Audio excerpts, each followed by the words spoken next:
Some more basic tools that we're going to learn with SketchUp are offset, push, pull, and measure. So real quick, the measure tool is simple to use. It's the thing that looks like the tape measure. If we click on it, we click a spot to start, we can see how long an object is. So right there it shows up 6 feet 9 inches. The length shows up in the bottom right of the screen, and it also will usually show up right next to the cursor if you stop moving it. So you can measure around all different things in here. We could see how tall this guy is here. We could see how tall stuff is that we're making. We don't really know how big things are unless we have a reference point. So if we didn't have this guy here, this could be the outline of a mall. We don't really know how large it is unless we're actually measuring stuff, and we can always resize stuff later, which we'll get into. So that's the tape measure tool. The second tool that we're going to learn about is the offset tool. The offset tool looks like two arcs and an arrow. So if we click that, whenever we go into a shape with the offset tool, I'm not clicking anything, I'm just hovering over, it will turn to hatch. It has all those dots on it, shows that I'm selecting it, and there is a red spot along the edge. So if I click now, it will basically duplicate this shape, and I'm just moving it in. So I'm not holding anything down, but I can move it in, and you see if I get really far away, it gets a little complicated and lines start crossing. But if I was building a building or something, I could just offset my distance here for my walls and click, and now I have walls that are the same shape as the outside of my building. Makes drawing stuff a lot simpler.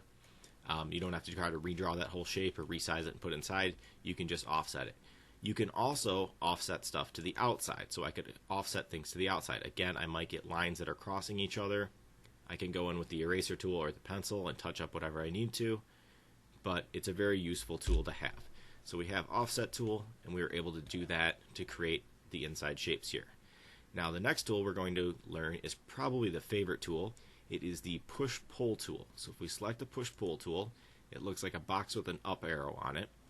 We can push or pull things into 3D or back into flat space. So if we go and hover over the edge here, I can click to start, and then I'm not holding anything down, and I can drag it up and create basically walls. I can also push it back down if I decide I didn't want that. I could grab the middle, bring that up also. You can push and pull all different kinds of things with it. You can also move objects in. You can change the size of things. You can basically just kind of move things around very easily. As long as they're simple shapes, you can do a lot of manipulating with them. Now, some things you run into problems with when you try to push-pull are if surfaces are not parallel to each other. So if this wall and this back wall were at an angle to each other, it might not let us push-pull how we want to, which is another reason why I really like using simple shapes if you're going to use any sort of push-pulling later, because it just makes it a lot easier. Now with the push-pull, we can also cut things away. So if we let's bring this surface up a little bit, we could draw another shape on this, and we could see we didn't have that perfectly straight there. So we got a little bit of a wonky edge. We can just delete that, no problem. And push-pull this down, and we can actually cut stuff away. So push-pull doesn't have to bring things just into 3D. We can also cut things away from them. All right, I'm going to bring that back down. Just undoing this. And let's say these were walls and this was a house. We wanted to put in like a door or a window. We could just use our rectangle tool, draw a shape, use the push-pull tool, click to start, rotate around, not holding any buttons down, just using the rotate button by clicking in the scroll wheel, and then click to stop. So now we have just cut through a window into our structure. We can then, if we wanted to make that window bigger, we could change this by dragging the ledges around, or the edges, make it skinny, make it big, however we want to do it. So we could use that to cut doorways or windows, or really anything that we want to cut away from an object. That only works if these two surfaces, I'll paint these so that we can tell what they are real quick.